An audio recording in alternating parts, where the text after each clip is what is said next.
Hello, everyone. Thank you for tuning in to the EZPZ Show brought to you by Sportasonic. You can listen to every episode of the EZPZ Show on Spotify, Apple Podcasts, YouTube, or anywhere else you usually listen to your podcast on. Once again, thank you for tuning in. Now let's get into the episode. Big weekend in the UFC as Justin Poirier and Justin Gaethje finished their bout in explosive fashion. Card as a whole was stacked. Kind of run through some of the results if you like, Zach.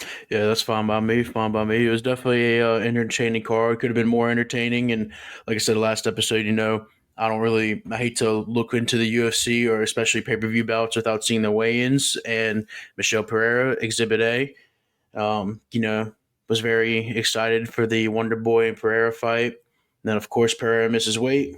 Wonder Boys camped in like that, so they pull the fight from the card. Hopefully, they'll fight in the future one day.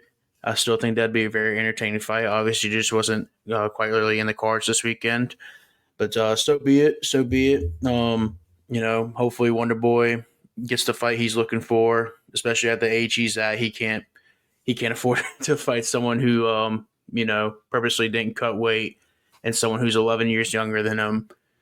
So I mean, Yeah, it say would have just been a pretty bad decision right, on his yeah. part. At the end of the day, yes. I mean, you can't be messing around. Even as good of a fighter as Wonder Boy is, you can't really be messing around with that. It's just such an unfair advantage for Pereira at that point. But yeah, we can. Yeah. I'm sorry, you go ahead. Well, I was just going to hit on that a little bit as well. Obviously, Wonder Boy is at the later stage of his career. Why go into a fight with a guy that's 3 pounds over, already rehydrating at that 3 pounds over as well? So come fight time, no telling how big he actually is, and it's just honestly we've come to kind of hope and not necessarily hope, kind of come to expect that people will work those fights out, but with somebody like Wonder Boy, I mean, you can't really blame him. It just wouldn't have been a good decision on his end. Right, and for the most part, most of these fighters they don't even care, especially the people who aren't really ranked and they're still trying to make a name for themselves. They're saying, "Oh, just give me like 15% of his personal, we'll make it happen." But obviously, Wonder Boy isn't really in it for the money at this point in his career. He's still in it to try and make a name for himself, which he already has done. But he at this point he just doesn't want to be dead in the octagon if he doesn't have to be. I guess he wants to be as fair of a fight that he initially signed the contract for. So that's where that is. And I know another fighter missed weight, but I can't remember which fighter it was. Maybe Giles. I'm not going to put that on anyone. I can't remember who it was, but Yeah, I'm not 100% sure, but I do remember hearing that somebody else missed weight. yeah. But yes. Anyways, we can roll into some of these results, and I think me and you were pretty spot on with our predictions. I think Yeah, for the most part. yeah, I think I may have only missed on two of mine, and yeah, I think I missed on the Poirier and the DeLima calls. And I'm very happy.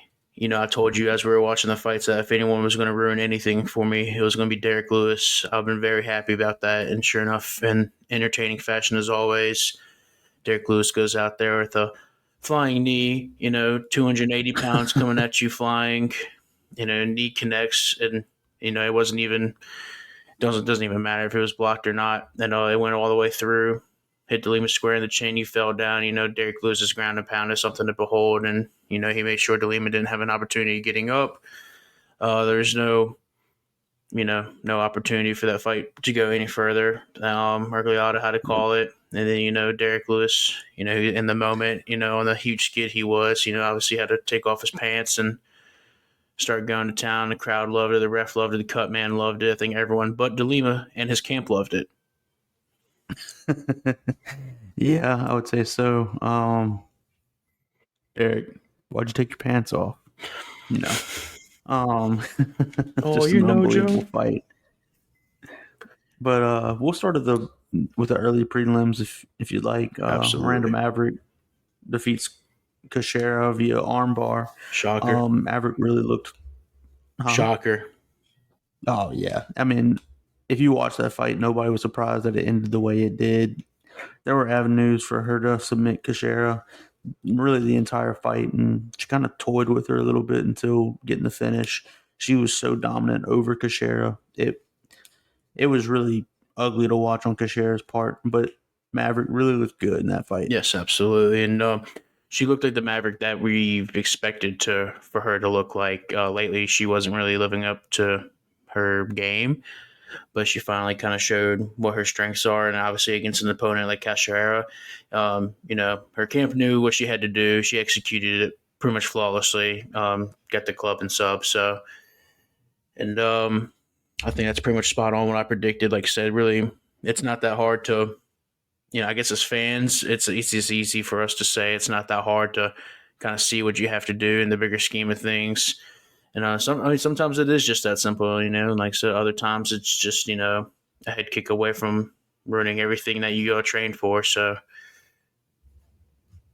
Foreshadowing, huh? But yeah, I mean, at the end of the day, Maverick is only 26 years old, so she's still learning as a fighter. So it'll be interesting to see where she goes from here. I think she really looked good. Kind of lived up to some of the hype that she's gotten. Obviously, we need to see a increase in competition, but I think it was a good kind of a fresh start for her. yeah, absolutely. Like I said, it's just good to see her back to the level that she should definitely be at. And But another thing, yeah, you touched on is just obviously you'd like to see her take a step up in competition, really maybe get to show what she's all about. Because let's be honest, Cachoeira is just not exactly the person you want to be like, oh man, that you don't want to have that as your legacy win. Really, you want to have that as just, I guess, a stepping stone just to get further ahead in the UFC. And obviously, I think that's how she's taking it. Because I mean, she was Yeah, completely dominant in the fight. If it went to decision, she probably would have won by 4 or 5 points on all the cards. So, yep, that was that fight. I don't know if you have anything much more to say. Move on to the Samuelsberger Medic fight. yep. And I think you had this one wrong. I believe you had Simmonsberger over Medic, um, which he certainly had his moments in that fight, but Medic did end up getting the finish over Simmonsberger via TKO. Really, really good fight. Do we know who won fight of the night? Oh no, I didn't. I didn't pay attention to the to who got the promo bonuses. I saw who got performance. There were a few with performance of the night, but I'm not sure who got the fight of the night. Let's look. Yeah, me neither. But yeah, like I said, Medic was definitely open for the knockout, and I had said that because he had plenty of power and moving up to welterweight, and it was definitely. I thought it was more or less going to come in the first round. I thought it was going to tire. He was going to tire out, and Samuelsberger almost got that first round knockout, like I was expecting, but he just didn't. He knocked him down. I think. No, maybe it was just one time. Either way, he knocked him down at least once.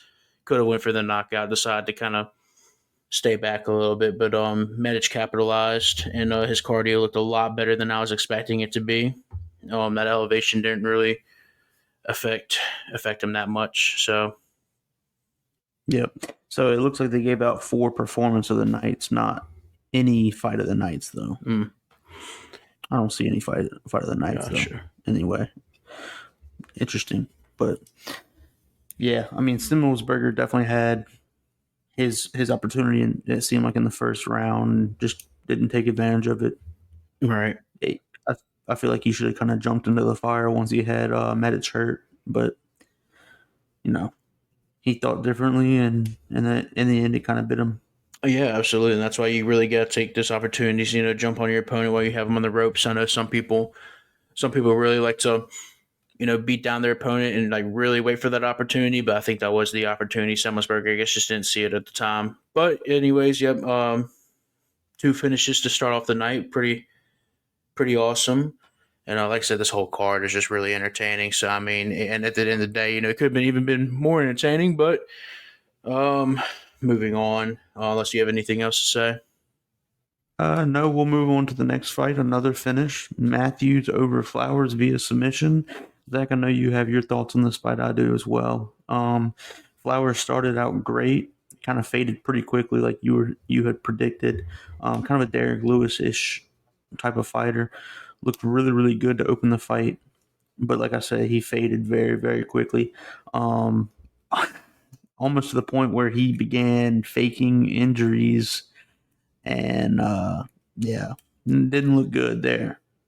After Matthews settled in, he was absolutely dominant, though. Flowers just looked bad after that. What, the first 2-3 minutes of the first round, he looked straight up bad. Right, yeah, and Flowers is like I said, he's gonna be the Derrick Lewis type of fighter where he's patient coming out the gate doing his thing.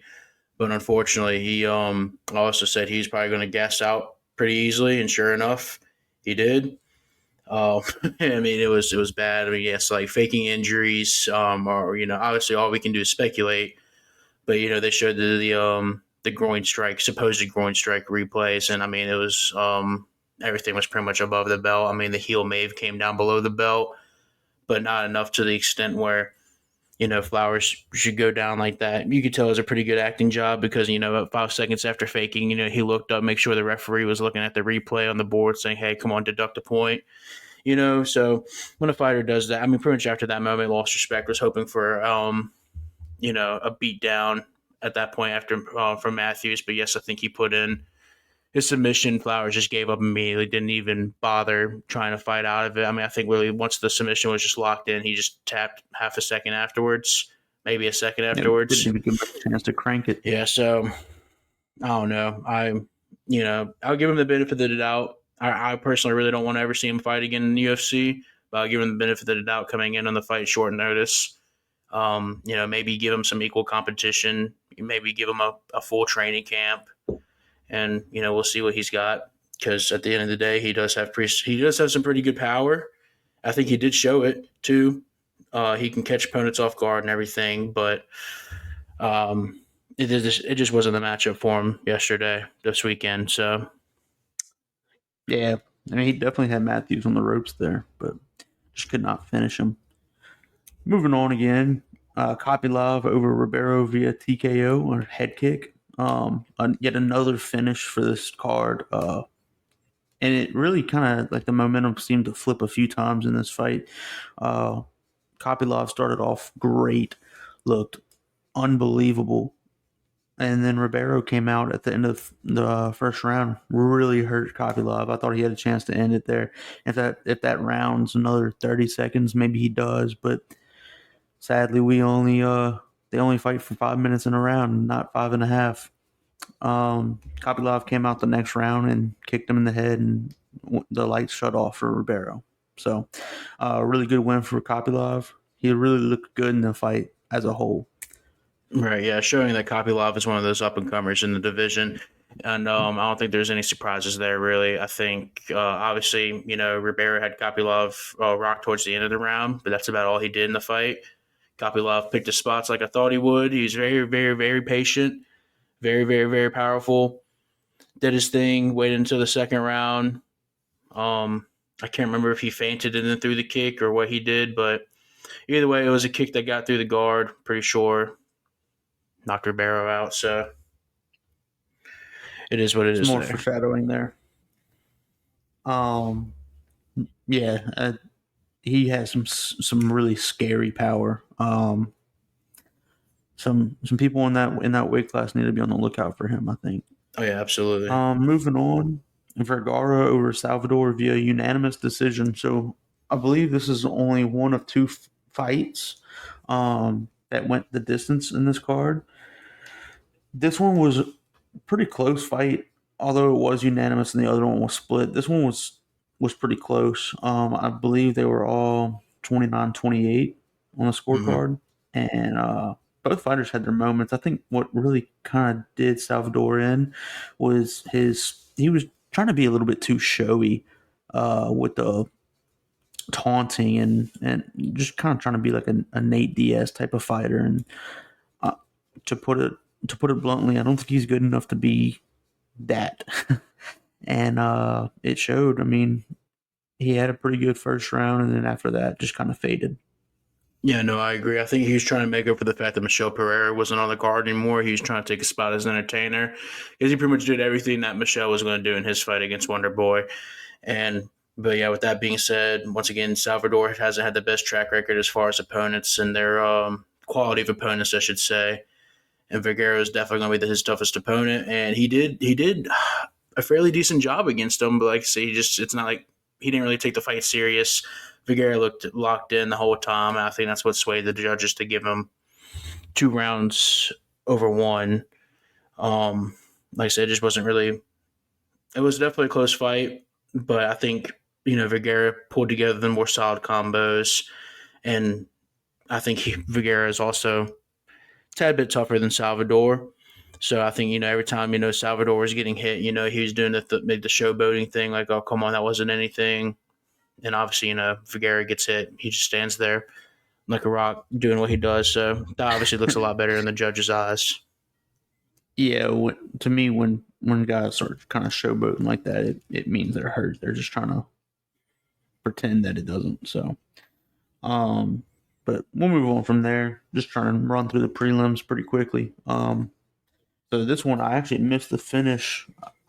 Really, I was in the kitchen for a minute or two, and I came back and they're showing the replay of him submitting Giles. I'm like, wow. So he did beat him via submission with a guillotine choke. He was elite on the ground, uh, just like you predicted, Zach. So Giles really didn't have much of a chance there.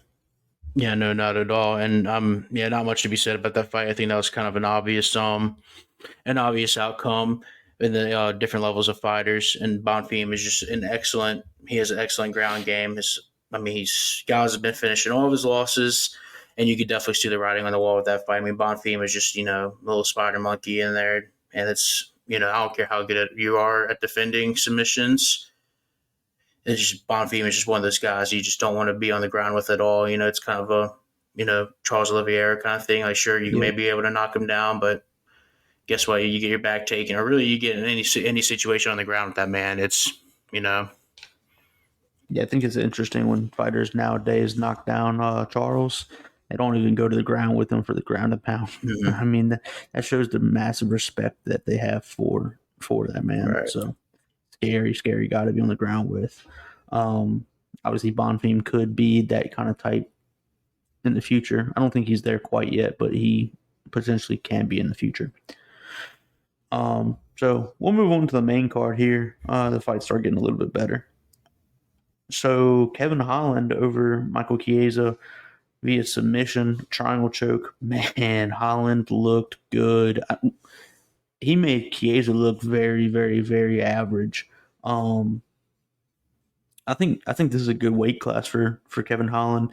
Like Joe Rogan mentioned on the air, um, he looks big in there, man, compared to middleweights where like the bigger guys were just taking him down, just kind of wrestling with him, keeping him on the ground instead of letting him stand up and hit him, um, and ragdoll him a little bit. But Holland, I mean, Chiesa could not take him down. The defense was incredible. Um, Stand up looked incredible as always for Kevin. Of course, talking during the fight always is going to be a Kevin Holland thing. Um, so he looked really, really good. I'm excited to see what Holland does. I know he did say that he was going to move back to middleweight, but I hope his team gets in his ear and tells him, "Hey, man, look, you looked really, really good against a really good fighter." right, yeah. But we know Kevin Holland. He likes to go wherever the noise may be, and yeah, it's unfortunate he's getting beat up in the middleweight division, but that's just because he's playing, or I say playing, fighting up against the best middleweights. And that's kind of what I alluded to. I think even though the odds had this fight close, I didn't really think it was going to be that close of a fight. I thought Holland being a much active fighter and being fighting against much better competition than Chiesa, and considering Chiesa doesn't really fight much anymore, I didn't really think it was going to be that close. And surely enough, it really wasn't. I mean, it looked like it looked like what it was in there. It looked like a much active fighter against a fighter who's not that active and much older. And yeah, so I mean, I really wasn't too surprised by the result there. I thought maybe Han could sneak out the knockout, but his ground game looked a lot better against Chiesa than it has against other opponents. But once again, to Holland's um, I guess to the point of Holland, he's also just not looked good against the best middleweights on the ground. So Yeah, I mean, it's hard to look good on the ground against Hamzat Chimaev, so exactly. that's no slouch on the ground for sure.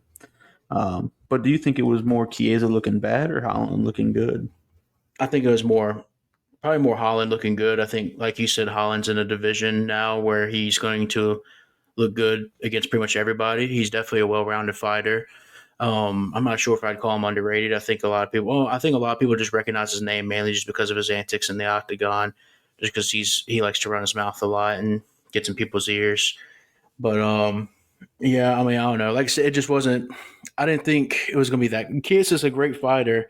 I just didn't think this matchup was going to be good for him. And like I said, I don't know why the odds were so close to begin with. I didn't see it that way. You know, I'm not trying to like humble brag or anything here, but I guess I'm going to. I really don't get why the odds are that close because it shouldn't have. Like I thought it was like a Bobby Green, Tony Ferguson level fight where it just really Kies's only path to victory was just hoping Holland would mess up a and forget Holland. Let me just replace Holland's name with BJJ black belt. You know, hoping a BJJ black belt would mess up on the ground and sneak in a submission. So that's when that's your only path to victory. Again, yeah, it just didn't make too much sense to me. No, it didn't. I mean, like you said, Holland is a BJJ black belt, so it's not like he's useless on the ground like other fighters can be at times. But yeah, just Chiesa was just completely outmatched in this fight. Uh, like I said, I would like to see Holland fight in this weight class for a long period of time. I don't think he really has an avenue to the belt in the middleweight division with guys like Chimaev if he decides to stay in middleweight, with guys like Israel Adesanya, even Rob Whitaker, Dricus Duplessis. I don't think he matches up well with those kinds of No, guys. So, um, but we'll move on to the next one. Bobby Green over Tony Ferguson via submission, another triangle choke. Oh, man, I don't even know what to say. Tony just looked awful in all caps, just terrible. who would have He looks thought? like a shell of his former self. Doesn't look like he wants to be there. Um, stand up game is horrible. Ground game is horrible. He needs to retire.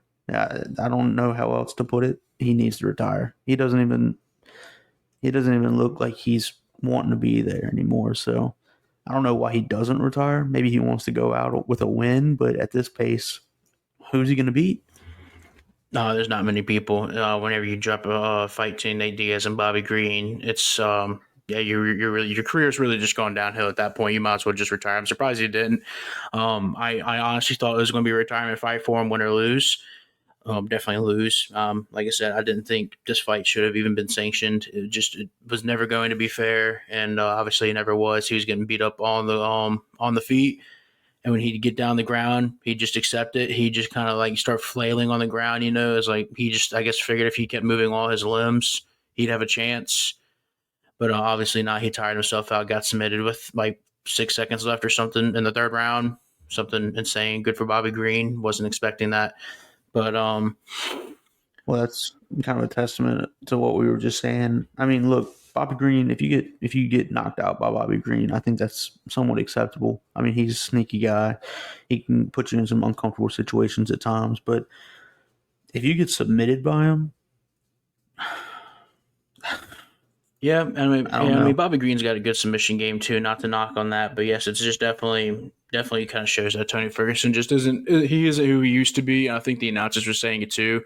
The gimmicks that Ferguson would do kind of kept him in the up in the division for as much as it did.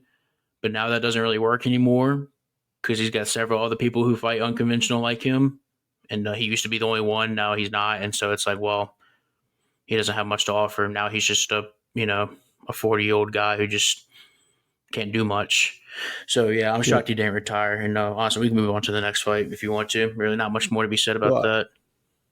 I have a few closing thoughts on him. On the fight. I mean, like you said, when he got down on the ground, he kind of just accepted it. I mean, we were watching together, and when the choke was locked in, it was like he was flailing, and then he just stopped, and we were like, "Oh man, he's out." And then the ref pulls Green off of him, and he's still awake. So I question his drive at this point. And man, it's been a long ways away from that 12 fight win streak. So moving on to Derek Lewis defeating DeLima via TKO. Holy moly, my jaw was just from the beginning of the fight. My jaw was on the floor. Could not believe my eyes when Derek Lewis threw a flying knee out the gate. We were both wrong on this. So happy to hear that. I don't really like being wrong, but man, I'm happy to be wrong here. Uh, love Derek Lewis, an unmatched entertainer. Obviously, we saw what he did after defeating DeLima, so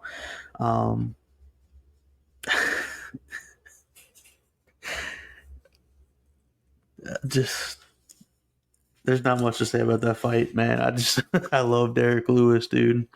Yep, this was the one time, I've bet against Derek Lewis, and now I remember why I never really bet against him, because he showed what I thought was going to be his downfall, him rushing into things.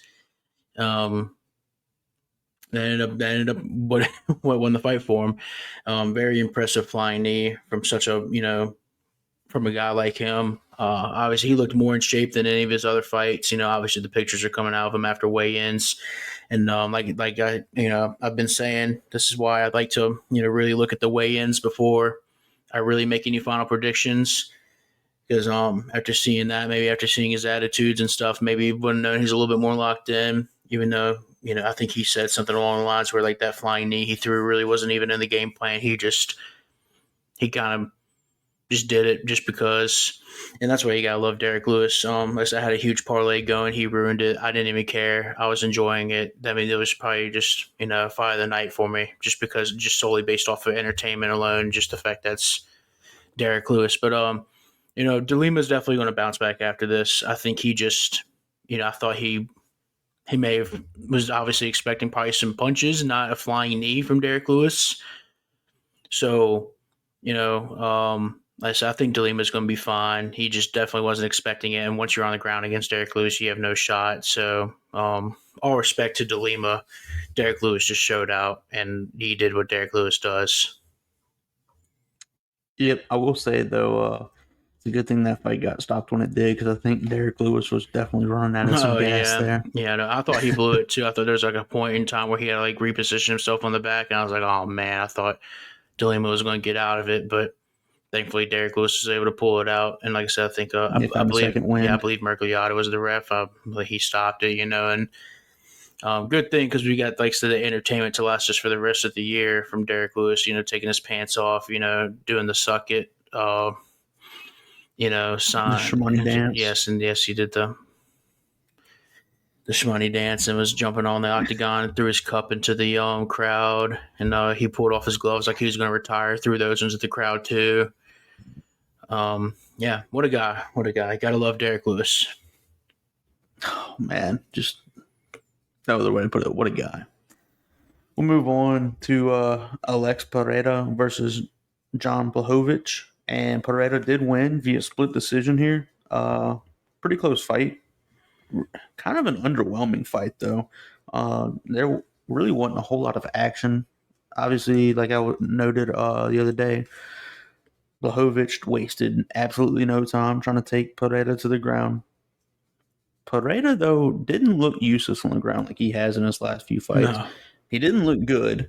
I'm not going to say he looked good, but he was able to defend some submissions, and it really gassed out Blachowicz to the point where the takedown offense was almost non-existent, and even the stand-up offense was almost non-existent for Blachowicz after the first round. So, Alex, great job by him to weather the storm there and come out on top.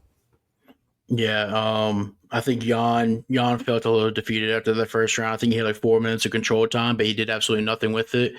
I think he went for a couple submissions. Neither of them were really in tight whatsoever.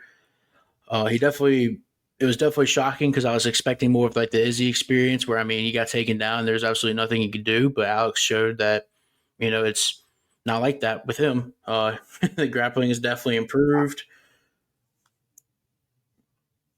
The grappling was definitely improved. And yeah, for fighting up against a guy like Jan, who has that power too, the same amount of power as the Pereira has, it was a very impressive showing. Like I said, I thought I predicted that Pereira was. I think predicted he was going to get a knockout. That was like I wasn't really too confident in it, but he definitely came close a couple of times. I think if Jan didn't waste the whole first round on the ground, and like I said, I think that may have been kind of accounted for why it wasn't that entertaining, just because they both wasted so much energy in the ground in the first round, and that really set the tone for the rest of the fight. So I believe that's kind of what led to that fight not being too entertaining. But props to Alex. I think he's going to get obviously a shot at the championship next. I think that fight probably should have been for the interim championship to begin with, anyways. But it is what it is. Jan's still a good fighter too. Nothing against Jan, but he definitely gassed out. That elevation got to him. Alex was, being Alex. I think he definitely showed a lot more fight than Izzy did moving up a division. So I think that's a very good sign for Alex if you're a fan of him. Yeah, well, making weight would have shown more fight than Izzy. I mean, I don't think Izzy put on any weight to go up, did he? I have no idea, but it shows how much I'm Izzy pretty doesn't sure he really came in care. like It shows how no, unserious of no, a no, fighter no. he is. I'm pretty sure he was like 5 pounds below the limit in the light heavyweight championship fight against Blachowicz. So, And that's why he'll never be in the Hall of Fame. He'll be in the Corny Hall of Fame. but so what are your thoughts on Alex in the light heavyweight division? I mean, I'm not saying that uh Blachowicz is a bad fighter by any stretch of the imagination, but I do think we're a far cry away from where he was just a few years ago. I don't think he's the fighter he used to be. It seems he is kind of on a skid.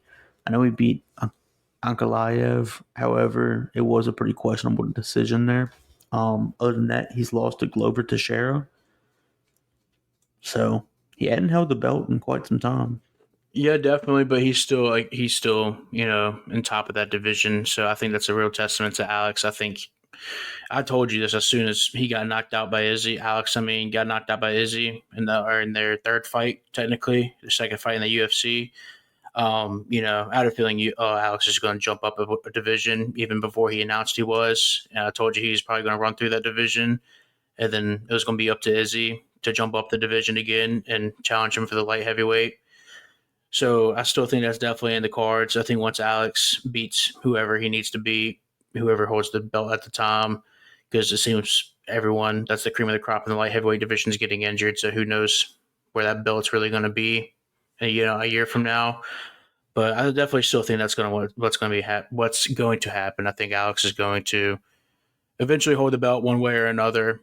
Don't really matter. And then Izzy's probably going to come up and challenge him again, and it's going to be fight of the century type of fight. So I think Alex is good in the light heavyweight. To answer your question, Yeah, I think it is interesting though that his power is not as much of an advantage in light heavyweight as it is in middleweight. You definitely saw that in the fight on Saturday. With he was kind of picking out his shots more so than he was just kind of throwing them like he did against Izzy. Maybe that's why, because when he was throwing them against Izzy, he kind of got baited into the shot that Izzy threw to knock him out. mm-hmm. And that's one thing that we don't take into consideration much. He didn't just get TKO'd by Izzy; like he was out, knocked out. So, I mean, you remember those kinds of things. Well, you see them, and you know, I don't know that he remembers it, but so we'll see. Yeah, most definitely, most definitely. I, I think it'll, I guess what I'm trying to say is I would have liked to see a more aggressive Pereira in that fight on yeah, Saturday. definitely. But I can tell you right now, his training camp was definitely more centered around takedown defense in the ground game, and obviously that showed. So that's probably Yeah, why you didn't. absolutely. His striking really wasn't as up to par. When you fight a guy like Izzy, you don't have to worry about takedowns at all. Well, I take that back. He did get Mm-hmm. taken down by Izzy, but I mean, whatever. Um, yeah, whenever you fight a guy like Izzy, you don't really have to worry about that kind of stuff. But fighting a guy like Jan, you do have to worry about that stuff. And I think obviously obviously all of his training in that camp showed in that fight. It definitely showed what he focused on and showed what he didn't focus on. So, like I said, depends who he fights next, especially if he fights Yuri or Jamal. I think it'll definitely be more kickbox oriented type again. So we'll have to see. Like I said, I don't know really what Dana plans on doing for that division because I think Yuri will probably be back at this point before Hill. I think he's So ready to go. I think Yuri Prohaska is ready to go. yeah, I don't. So I really don't know. Jamal Hill will be out at least a year with a ruptured Achilles. Yes, I really don't know what they plan on doing for that. I mean, it's like I said, I question why they didn't make this past fight the interim championship, but they'll probably, I don't know. If Dana can't wait and Alex says he's good to go and Yuri says he's good to go, he may make it. He may make that the interim champion fight. But Well, I think Jamal Hill's gonna. I think he's agreed to give up the belt, so I think okay, that will be okay, for nice, the actual nice. championship. I like the I light do think heavyweight that's the fight to division. make, though. They're all such good What guys. do you They're say? all such good guys in light heavyweight division. They're willing to keep the division moving because Jamal will be the second Same guy thing in a happened with row to Yuri. give up the yeah, as I say, he'll be the second champion in a row to be willing to give up the belt to keep the division moving. So Yeah, you got to appreciate yeah, that. absolutely.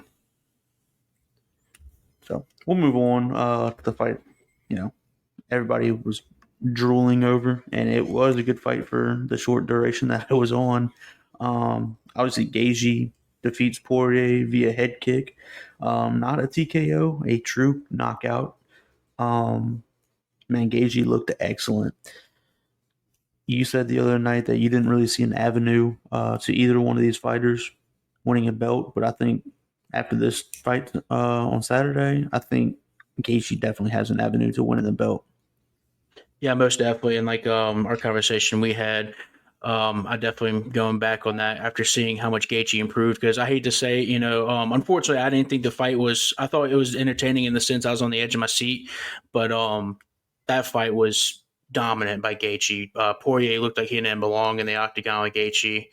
I mean, he was getting hit left, right combos, up, down. It don't really matter. I mean, it looked like you're playing with your little brother in Mortal Kombat or something, and it just to me it wasn't pretty by Poirier, and I think the head kick knockout signified what I thought was a dominant win for Gaethje, and the still shot of Gaethje doing the backflip, looking at Dustin as he's laying limp on the ground, that definitely sums it up too. I definitely think Yeah, like I'm going back on my word now. I think Gaethje definitely, after seeing how I guess like I said, refined. And I knew he was more refined going into the fight. I didn't realize it was that level. Either Poirier just sucks that much now, or Gaethje really has just gotten that much better. But I definitely think Gaethje can. I definitely think Gaethje can make a run at a title if he really wants to. It's just it's now or never for him. And really it was now or never for Poirier too. But I think it's obviously a never now for Poirier, and it's got to be a now for Gaethje. yep. Um, it kind of sucks. It almost feels like we were robbed. I know you said that Gaethje was dominating, and he was, but it did kind of feel like Poirier was still kind of in that little like feel out zone, and to Gaethje too to an extent. So it almost feels like that head kick robbed us of a dog fight towards the end. But however, obviously, great fight by Gaethje, looked great. Um, but and like you mentioned, where does Dustin go from here? I don't know. I really don't know where Poirier is going to go from here. That's a good question. Obviously, McGregor's not even concerned with Poirier anymore. McGregor tweeted out immediately, and after the fight was over, that was the first thing I did. I checked Twitter. So let's see what Conor McGregor had to tweet. Sure enough, he said he's going to slap Gaethje around. So Gaethje, he obviously made his status known. What he wants to do. I mean, he wants to go for the championship. He could care less about the money fight. So, first of all, really, McGregor's got to get past the drug administration, and then we can see where we go from there. Poirier, I'm not sure. I'm not sure. Like I said, he can keep fighting. He's probably going to end up being the gatekeeper for the next couple fights in that division. There's always that one guy who never really gets a shot at the belt because honestly, they don't deserve it. But that's like the guy you have to go through to see if you deserve a shot at the belt at the same rate. That's what I call the gatekeeper. So I think he's Kind of sounds like Sean Strickland. yeah. So I think he's probably going to be the gatekeeper of that division. I don't see really much else for Dustin at this point in his career. He's getting older. You get knocked out that easily from a head, which was a really great head kick, really well set up. Um, and as you know, they summoned Kamaru Usman because they kept saying his name so many times, and he just popped up in the octagon out of nowhere. That was kind of scary. But so yeah, I don't know. Same arena that he got knocked out, by the way. Something to do with that arena, huh? And Joe So. Annick saying the Mormons were in for a treat. I can't believe he did do this. Yeah, it's true, but I mean, anyways, some stuff you don't say on air unless there's a drive deep into the left by Castellanos. Moving on. So we'll move on from the UFC. Obviously, a great card this past weekend, but let's turn our focus to the upcoming week. There's really not a whole lot going on in the world of sports. Sadly, we are still in that dead period of time that there's not much going on in the world of sports. However, there's a few things. Jets versus Browns on Thursday night. We'll get to see Deshaun Watson versus Aaron Rodgers for a drive or two. So that's exciting. Yeah, that'll be nice. Football's back. Not really officially, but hey, it's a sign of things to come. August right around the corner at this point. So I mean, definitely have all that to look forward to. I know. Yeah, really, like I said, there's not much to talk about nowadays for stuff that's coming up. I mean, the only news that's really coming out of anywhere is, this dude's getting hurt here, this dude's hurt here, this dude requested a trade here. There's really, This dude had this to say about this guy. yeah, like I said, there's really not much else going on. There really no new news. So, it is, like I said, it is what it is. Like I said, we're just in that point of the in that year where MLB is the only thing going on. So I mean that's that. I mean I don't know. Actually, I mean if you want to talk about Jonathan Taylor requesting a trade, I mean that got shot down Yeah. immediately. So I mean I don't really know. You kind of have to question where that came from because he kind of sat in silence and I don't know. He got injured last year, right? At a certain point, I feel like he did. I believe so. Yeah, and then I don't know. I don't know why you don't give your rookie quarterback, who obviously the franchise has put a lot of faith into, give him a chance. Maybe you're offended that he's a hybrid quarterback that can run, and maybe you just don't want to be in that position. Maybe you want to be the guy. I don't know where you get traded to at this point, though. I mean, like I said, the whole running back debate is just, do teams really want to give up that much for a running back? I mean, what did the 49ers give up for McCaffrey? I don't think they gave up much, huh? Let me look it up. I don't think they gave up a whole lot. No. But like I said, that's just the state that running backs are in right now. Now, and speaking of running backs, Michelle retiring kind of came out of nowhere. But I think once he didn't pass his physical or something, he just said, "All right, I'm done. I'm out of here." Sucks because he was such a great running back at Georgia. So the Carolina Panthers traded Christian McCaffrey to the San Francisco 49ers for a 2023 second-round pick, third-round pick, and fourth-round pick, and an additional 2024 fifth-round pick. Wow. Yeah, you see, that's not even a first-round pick. Yeah, I mean, running backs are just, like I said, that's just the state we're in right now with running backs. It's I would argue that Christian McCaffrey is a lot more valuable than just any running back, though. I mean, he's essentially another receiver. Yeah, sure, but he's obviously injury prone. I mean, the 49ers would probably use that as their leverage. The fact that he probably only plays half the games each season, it feels like. So, I mean, that is true. That's kind of, crap production. So it's hard to look at the year he had last year, though, and be like, oh, man, but that potential is still there.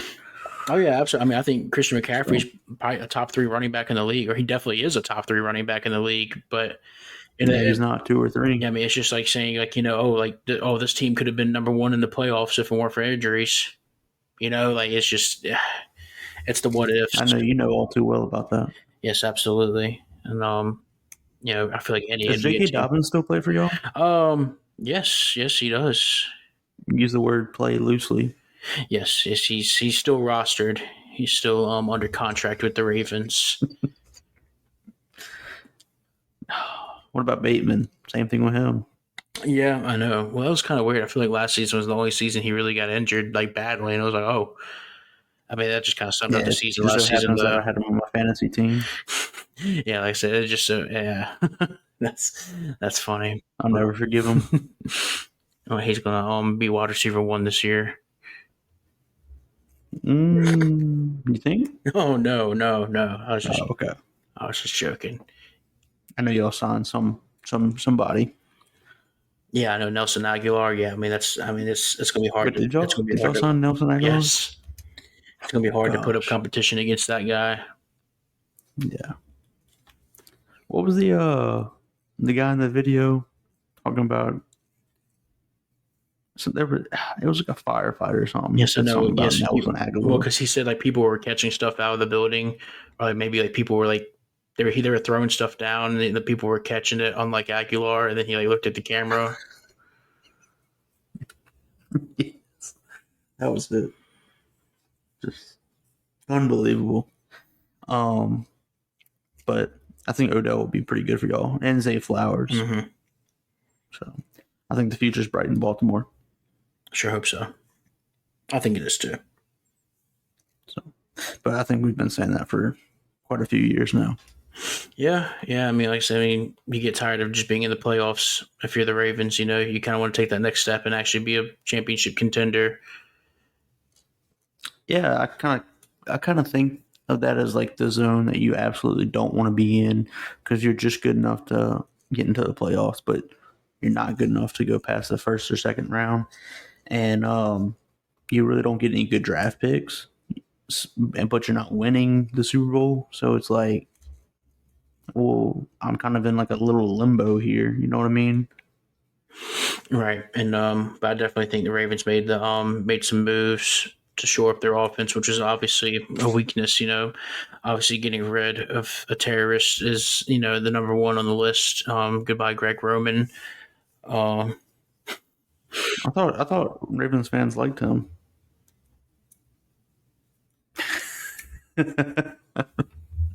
yeah, anyways, he's gone. So that'll help. That'll probably. I mean, honestly, having no offensive coordinator would probably be better than having Greg Roman. I'm not going to spend too much time talking about this though. Um, yeah, God like I said, I mean, willing. yes, obviously, you know, we're talking about this just shows there's really not much going on this week, but we can recap what else happened this weekend, including Formula One, a little bit of a rainy day. As I said, Verstappen wins. Shocker. You know, Red Bull, I believe, finished 1-2 with Charles Leclerc coming in third to get the podium, last spot on the podium for Ferrari. His teammate didn't do too well, took some damage in turn one from Piastri, I believe.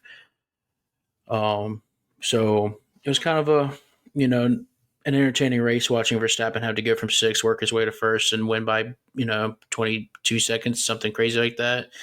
Shows Good how dominant of gosh. a driver he is, and just really how he makes the sport not fun. Um, it's fun hearing him coming on the radio though and talking to his engineers. They've been having some riffs lately, so that's been interesting. But yeah, disappointing day for McLaren. I halfway disappointing day for Ferrari.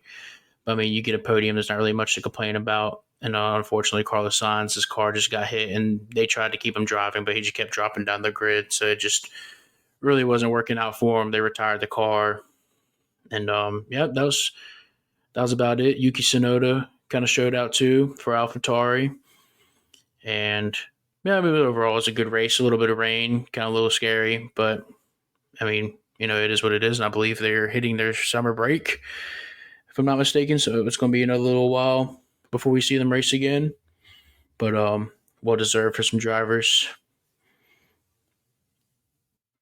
Yep. Well, I think that's pretty much all we got for this past weekend. I don't think much is going on, like I mentioned earlier, kind of in the dead period. So just kind of keep this a short show. Yeah, absolutely, absolutely. You know, yeah, man, I think that's it. I think that's it. What about you, Peyton? You got anything else to say? Anything for the listeners? Anything on your mind? Speak now, forever hold your peace. I still rock with the diamond though. Fair enough. Fair enough. I'm pretty sure most people do too. Um, Won with a lot of class, by the way. I'm sorry, say that again. So he did win with a lot of class. Yeah, I mean, when you get knocked on your butt like he did, I mean, there's really not much you can do other than say, man, you got me good, man. And I think Gaethje also showed a lot of class too, saying, "Oh, Dustin, you're my Yeah, favorite fighter, man. Like, sorry, sorry, I had to brutally knock you absolutely. out," and kind of show how you're I mean, never there going was to be anything absolutely in the zero bad UFC. blood between those two. Yeah, absolutely. I mean, yeah, they had respect for each other the whole time, leading up to the fight. Um, but wish the best for all of them. But if there's nothing more to say, we hope our listeners enjoy their week. Feel free to follow us, add us on our Twitters and Instagrams. Do your thing. Let us know. Let us know your thoughts of the card that happened on Saturday for UFC. And if you think we're missing any major events, obviously let us know. Like I say, we're just kind of in the dog days of summer right now, where the only thing really going on is baseball, and there's only so much we can cover of that. At least up until the playoffs start. So, yeah, Or the trade deadline. yeah, sure. But even then, who cares? Who cares? Unfortunately, sorry.